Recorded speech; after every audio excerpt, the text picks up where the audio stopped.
અહેમદાબાદ મિત્ર ન્યૂઝમાં આપનું સ્વાગત છે। સુરતમાં વધુ એક નકલી નોટ છાપવાનું મિની કારખાનું ઝડપી પાડવામાં આવ્યું છે। સુરત શહેર એસઓજી દ્વારા સરથાણાના યોગી ચોક વિસ્તારમાં આવેલ એક કોમ્પ્લેક્સમાં કાપડ ઓનલાઈન વેચાણની ઓફિસમાં નકલી નોટ બનાવવામાં આવતી હોવાનો પર્દાફાશ કર્યો છે। એસઓજી પોલીસે ઓનલાઈન કાપડ વેચાણની ઓફિસમાંથી રાહુલ, ભાવેશ, પવન અને સાગર રાઠોડને પકડી પાડ્યા છે। ભાવેશ નકલી નોટ છાપતો તો પવન અને રાહુલ નોટોની ડિલિવરી લેવા આવ્યા હતા।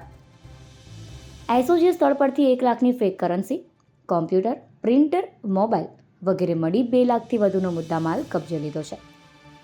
1 મહિનાથી તેઓએ આ રેકેટ શરૂ કર્યું હતું। બીજા બાજુ એક અસલી નોટ સામે 3 નકલી નોટ આપતા, જેમ કે ₹100ની 1 નોટ અપાય તો સામે 100ની 3 નકલી નોટ અપાતી। પાનના ગલ્લા, શાકભાજી, ફ્રૂટ જેવા છૂટક માર્કેટમાં નોટ પધરાવવાની ફિરાકમાં હતા।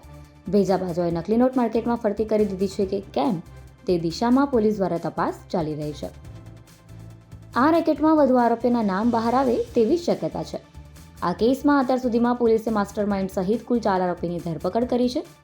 કોમ્પ્યુટરમાં નકલી ચલણી નોટ બનાવવામાં આવતી હતી, ત્યારબાદ તેની પ્રિન્ટર દ્વારા પ્રિન્ટ કાઢવામાં આવતી।